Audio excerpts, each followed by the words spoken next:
Hi everybody, welcome back to Small Caliber Arms Review. Today we're going to be taking a look at the Savage B22 FVSR. F is the polymer stock, V is the heavy barrel, SR is suppressor ready. Now the great thing about this is it's nice short barrel on there, so when you put a suppressor on it you don't have this great big long monster hanging out there. But anyways, this is the B style. It's a bolt, but it's also a redesigned polymer stock on it. It does have a 10 round rotary style magazine. It's a good shooting gun. I have the Magnum version of this gun, but it's a FV. It's not the SR. It's not suppressor ready, so the Magnum does have a longer barrel on it. Anyways, we're going to take this one. We're going to take the Nikon Buckmaster stock I took or a scope I took off another rifle, and we're going to take a Caldwell XLA bipod. I've had this thing forever, but I haven't had a gun to put it. I wanted to put it on yet. The nice thing about being suppressor ready, it's already threaded. It's a shorter barrel, so it allows for it to go on there without, making the gun too big. The bad thing is this gun only about a $200 gun, and a suppressor is going to run you about $250 for some of the least expensive factory-made suppressors you can find. Plus, you're going to pay a $200 tax stamp, and you're going to have a waiting period of 6 to 12 months, depending on the backlog and where everything's at and what the government's doing at this time. Now, don't get me wrong, I don't plan on moving to any other countries. I like this one, but in some other countries you can purchase a suppressor just like you would any firearm, just over the counter. In some cases it's a couple days waiting period.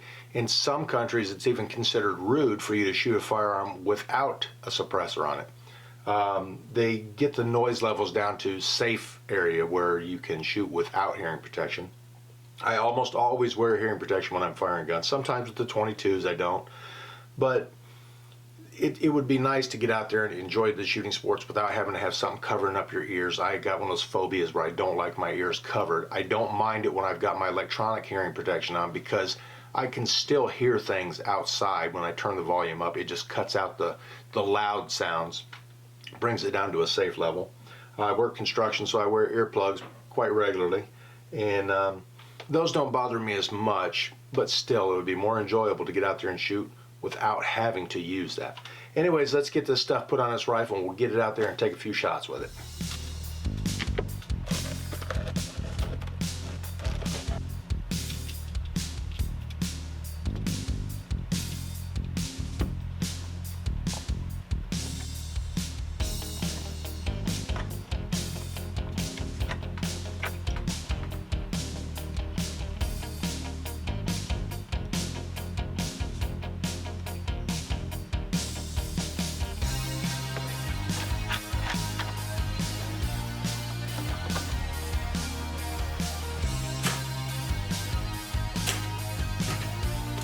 Alright, she's all put together. Let's get her out on the range.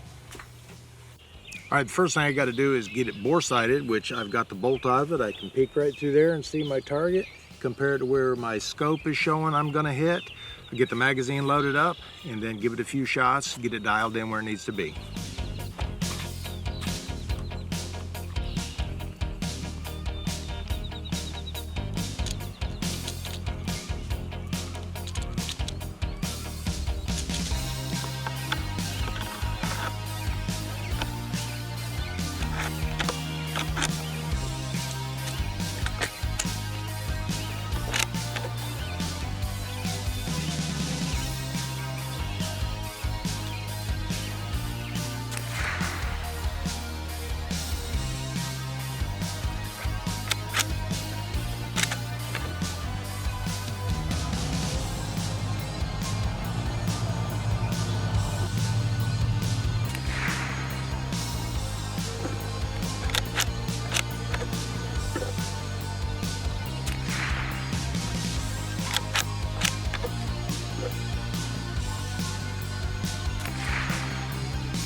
Okay, that's the way sighting in is supposed to go. I'm only doing this at 10 yards, which is where I got my pistol target set up at. So it's kind of close range for this scope. I had to dial down a whole lot to get the point of impact where I wanted it.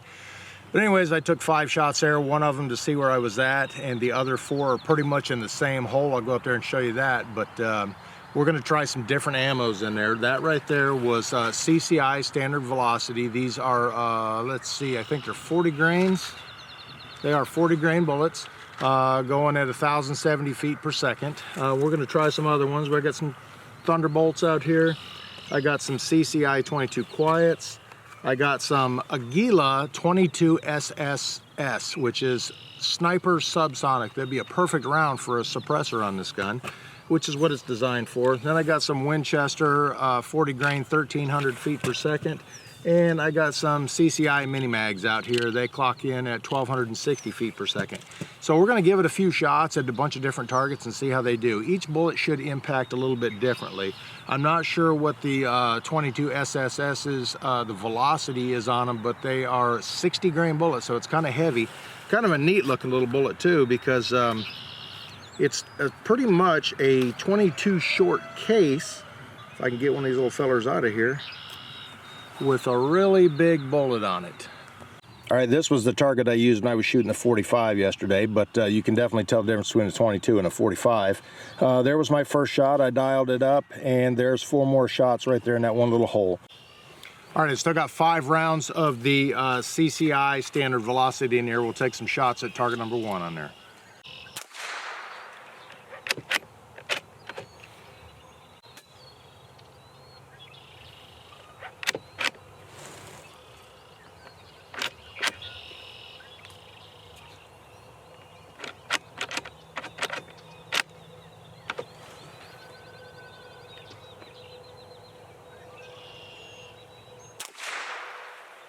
I kind of failed to pick up the next round.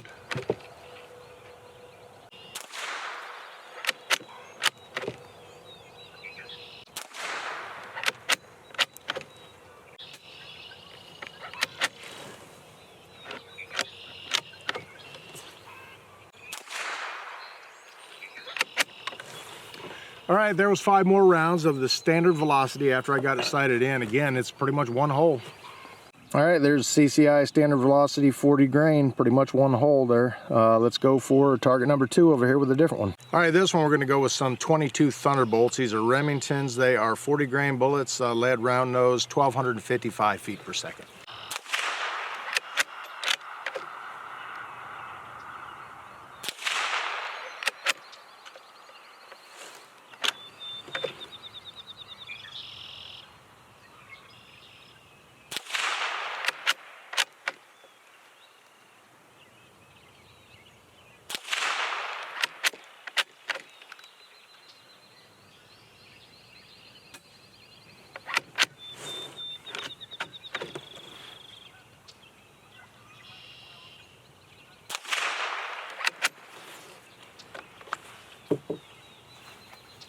All right, again, that's pretty much one hole. It's of course I'm shooting really close range, which is you know, it's going to be pretty accurate anyways. But I mean, if I can carry this accuracy on out to 100 yards, it'll do great. Now, if you put a suppressor on this, it's going to change your point of impact a little bit. I don't know how much, but we're going to try a few more rounds in this. Maybe you can get an idea of how it sounds too with the different rounds. Not that the camera really tells that difference very much, but we'll try 5 more rounds of, let's go for the CCI Quiets next. All right, this time we're going to do the CCI Quiets. These are 40 grain, 710 feet per second, so quite a bit slower, but hopefully a lot quieter.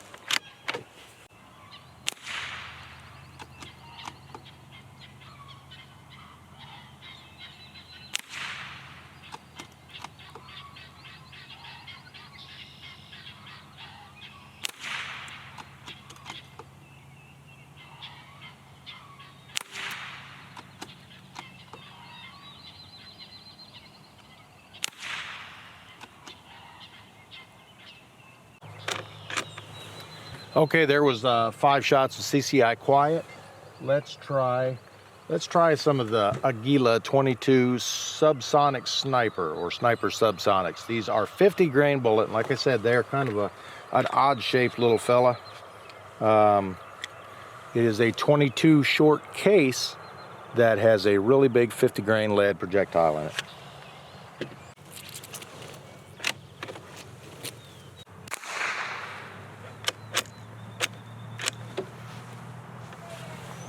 I think I might have short cycled that one a little bit.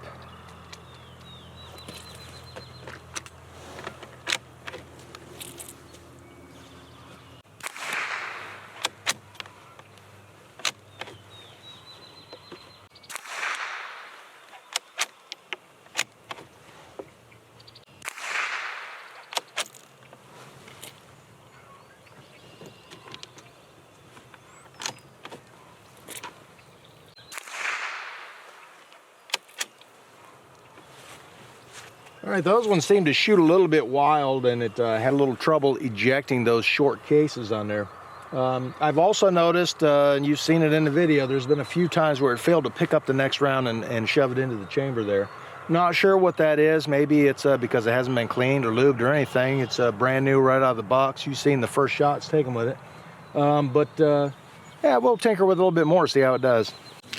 All right, we're gonna do 5 rounds of mini mag. These are 36 grain at 1,260 feet per second.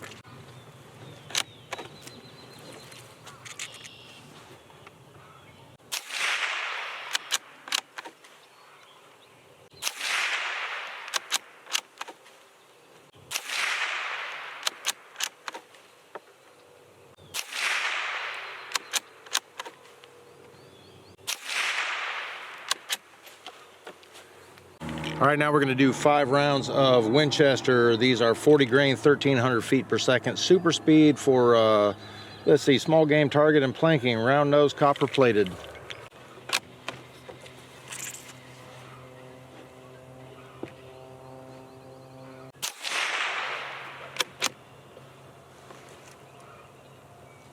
There was a failure to extract. It didn't feel right. There it goes.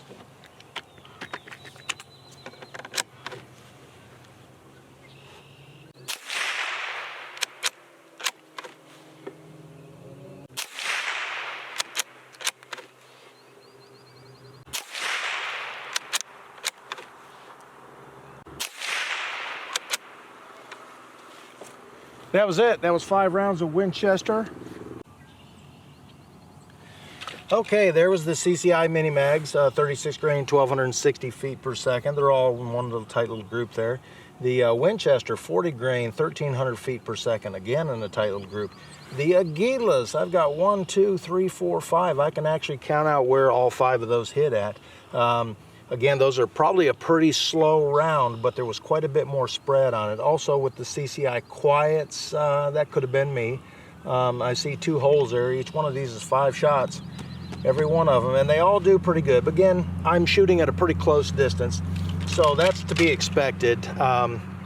There was some issues with picking up the next round, and that could have been me short stroking it, or you know, maybe doing a little bit lighter than I should. Sometimes with a bolt action rifle you need to use a little authority when you're doing it.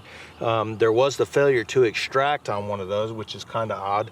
I've really never had any problems with any of my Savage bolt action rifles, and I've got quite a few of them. But we're going to take this thing over here and do some 100-yard shots. Now, one of the things I did do was I put one of these targets up here. This is a 50-foot small bore rifle target from the NRA. And I put it at 10 yards when I sighted it and everything. So that's going to throw me off quite a bit at 100 yards. So I'm going to take this other one up there to the 100-yard target, go ahead and put it up. It's going to be a little difficult to see because it's 100 yards and this is only a 3 to 9 power scope. But I'm going to put that up there, throw some of the CCI mini mags in there, and give it a try, see how it does. All right, I've got 5 rounds of the CCI mini mags in there. I put a target up at 100 yards, and we're going to give it a few shots and see what the difference in impact is from the 10-yard sight in to the 100-yard. It's going to be quite a bit, I'm sure.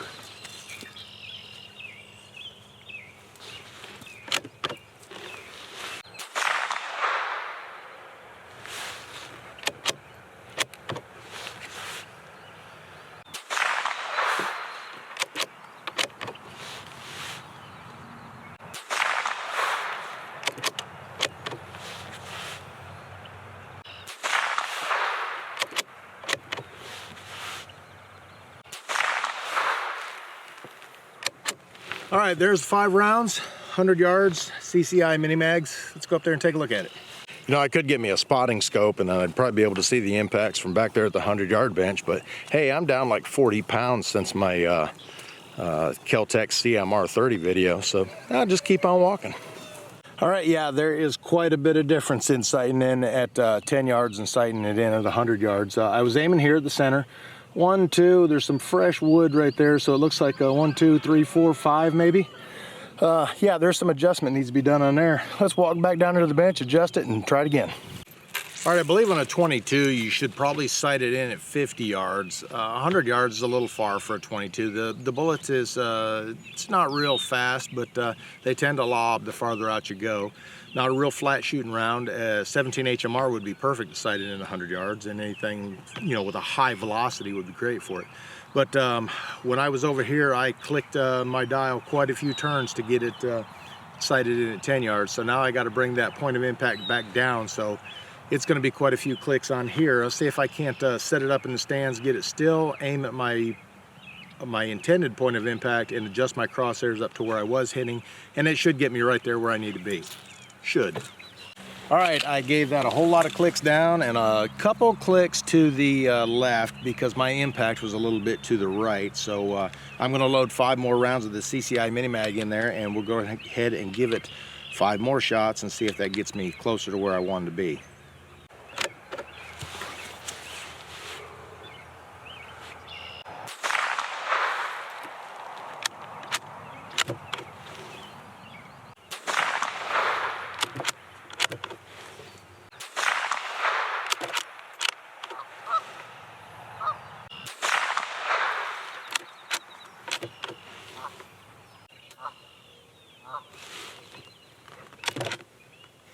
Now that was me on the cycling issue there.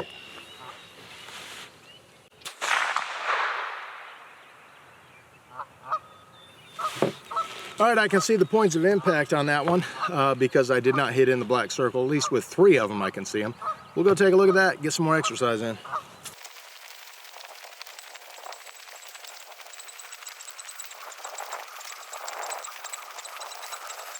And there they are. Well, it looks like I had all 5 of them outside of it there. 1, 2, 3, 4, 5. Still a lot better than that was up there.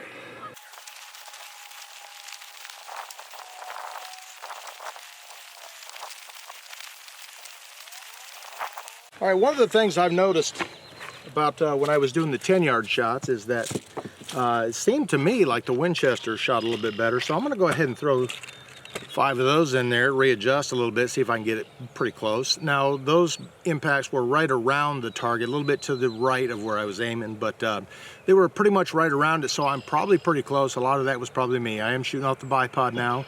Another thing I discovered was if you've got one of these Caldwell bags here, they're filled with corn media, ground corn, corn cob, or something like that. But anyways, you really shouldn't leave them out in the rain. I did do that, and it's kind of hard as a rock. The corn's probably soaked up a lot of water, and it may take quite a while for it to dry out. But we'll go ahead and get this gun stabilized, throw some Winchesters in it, give it some shots, see if I can't do any better. All right, this will be 5 shots of the Winchester, 40 grain, 1,300 feet per second, center low target.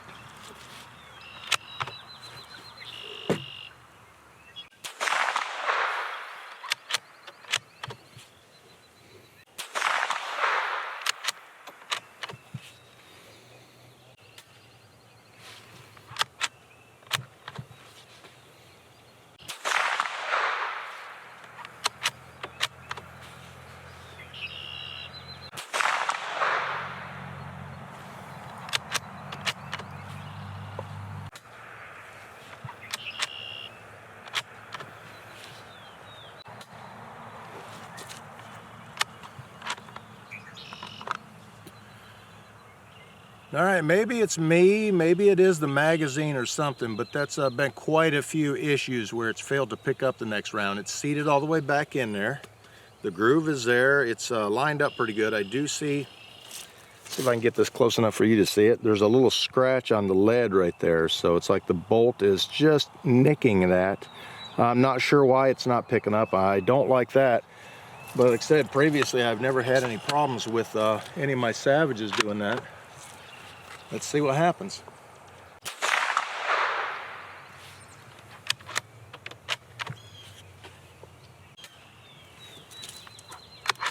Wow, that was the 5th round there.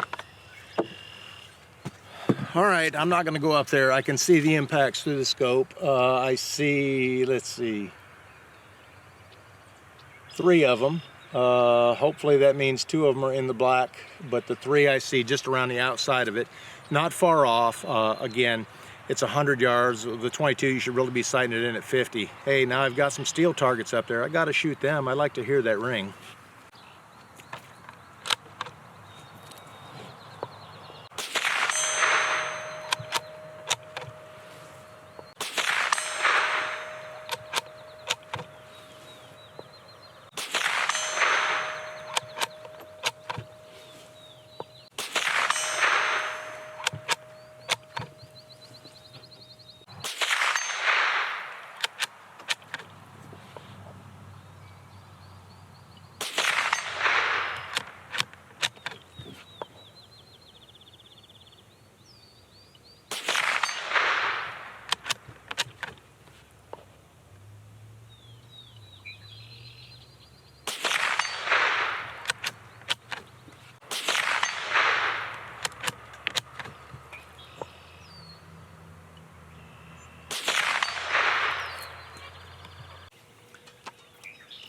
All right, there was 10 rounds on steel there. Managed to hit every one. There was one that, again, failed to pick up the round.